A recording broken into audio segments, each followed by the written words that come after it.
Assalamualaikum warahmatullahi wabarakatuh. Perkenalkan, nama saya Dunilawati dari kelas 2Q dengan NIM 2023143613. Di sini saya akan menyampaikan materi tentang zakat dan pajak mata kuliah pendidikan agama dengan dosen pengampu Bapak Dr. Haji Hendra Wijaya, SAG MPDI. Baik, materi yang pertama yaitu pengertian zakat dan pajak. Zakat adalah suatu kewajiban berupa harta benda yang diberikan kepada orang-orang yang berhak menerima zakat, seperti fakir, miskin, dan lain-lain, sebagai bentuk taat kepada Allah Subhanahu wa Ta'ala. Zakat memiliki tujuan untuk meningkatkan kemaslahatan umat Islam dan mengentas kemiskinan. Pengelola zakat adalah amil, yang dapat dipercaya untuk mengelola zakat. Zakat disalurkan secara spesifik untuk 8 ansyaf yang telah ditentukan dalam surat At-Taubah ayat 60. Untuk pembayaran, zakat ada dua, yaitu waktu saat bulan Ramadan dan waktu lainnya. Pajak sebaliknya. Pajak adalah iuran rakyat kepada kas negara berdasarkan undang-undang yang dapat dipaksakan. Pajak memiliki tujuan untuk membiayai pengeluaran-pengeluaran umum dan mengentas kemiskinan. Pengelola pajak adalah negara yang memiliki Lembaga Direktorat Jenderal Pajak atau DJP. Pajak disalurkan ke setiap sektor masyarakat dalam mencakup yang luas seperti pendidikan, ekonomi, infrastruktur daerah, dan lain-lain. Waktu pembayaran pajak tidak memiliki batas waktu khusus seperti zakat. Baik, materi yang kedua adalah ketentuan tentang zakat. Ketentuan tentang zakat meliputi beberapa aspek seperti syarat, jenis, dan penerima zakat. Berikut adalah beberapa ketentuan yang tercantum dalam sumber-sumber yang diberikan.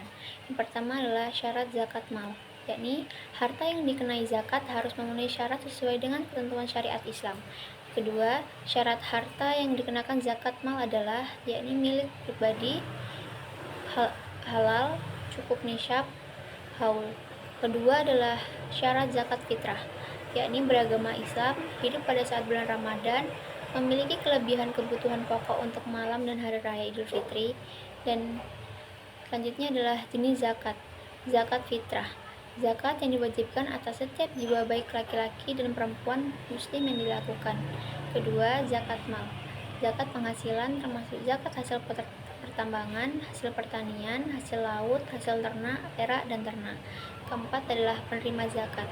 Zakat hanya bisa dikeluarkan kepada 8 ansyaf penerima zakat, yaitu yang pertama, fakir, mereka yang hampir tidak memiliki harta. Kedua, miskin, mereka yang memiliki harta namun tidak cukup untuk memenuhi kebutuhan dasar seperti dasar kehidupan. Yang ketiga, amil, mereka yang mengumpulkan dan mendistribusikan zakat. Yang keempat, mu'alaf, mereka yang memiliki hati yang mudah berubah. Yang kelima, musyita, mereka yang memiliki harta namun tidak memiliki kelebihan untuk memenuhi kebutuhan dasar kehidupan. Yang keenam adalah rizik, mereka yang memiliki harta namun tidak memiliki kelebihan untuk memenuhi kebutuhan dasar kehidupan. Dan yang ketujuh adalah grahirin, mereka yang memiliki hutang dan tidak memiliki kelebihan untuk memenuhi kebutuhan dasar seperti kehidupan. Yang ke-8 adalah fisabilillah, mereka yang berjuang di jalan Allah. Kelima adalah pengelola zakat. Pengelola zakat adalah amil yang dapat dipercaya untuk mengelola zakat. Yang kedua adalah pengelola zakat diatur dalam Undang-Undang Pengelola Zakat Nomor 38 Tahun 1998. Yang keenam adalah waktu pembayaran zakat. Zakat fitrah harus dibayar sebelum orang-orang keluar untuk sholat. Yang selanjutnya adalah zakat mal, harus dibayar sesuai dengan mencapai syarat yang diatur dalam aturan agama. Dan yang ketujuh adalah perhitungan zakat. Zakat emas dan perak yaitu 2,5% dari nilai emas tersebut. Dan zakat lainnya memiliki perhitungan dan ketentuan yang berbeda-beda. Materi yang ketiga yaitu pajak dalam Islam. Para ulama dari zaman sahabat tabi'i hingga sekarang berbeda pendapat dalam menyikapi kebijakan pajak. Pendapat yang pertama yaitu menyatakan bahwa pajak tidak boleh sama sekali dibebankan kepada kaum muslimin karena kaum muslimin sudah dibebani yaitu kewajiban pajak. Pendapat yang kedua menyatakan bahwa pajak boleh diambil dari kaum muslimin jika memang negara sangat membutuhkan dana, dan untuk menetapkan kebijakan ini pun harus terpenuhi beberapa syarat. Baik, materi selanjutnya yaitu persamaan dan perbedaan zakat dan pajak. Persamaan pajak dan zakat. Yang pertama yaitu zakat dan pajak bersifat wajib dan mengikat atas harta penduduk suatu negeri. Apabila melalaikannya, terkena sanksi. Yang kedua, zakat dan pajak harus disetorkan pada lembaga resmi agar tercapai efisiensi penarikan keduanya dan alokasi penyalurannya.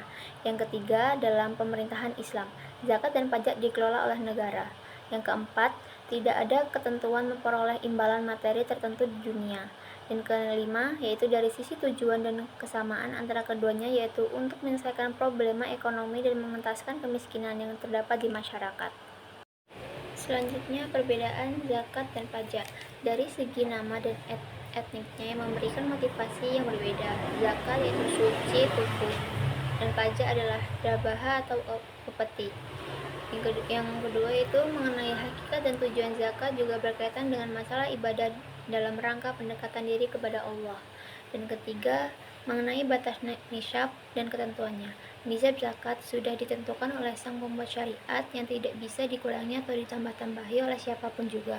Sedangkan pada pajak hal ini bisa diubah-ubah sesuai dengan proyeksi pemerintah. Yang keempat, mengenai kelestarian dan keberlangsungan zakat bersifat tetap dan terus-menerus, sedangkan pajak bisa berubah-ubah. Yang kelima, mengenai pengeluarannya. Sasaran zakat telah terang dan jelas. Pajak untuk pengeluaran umum negara.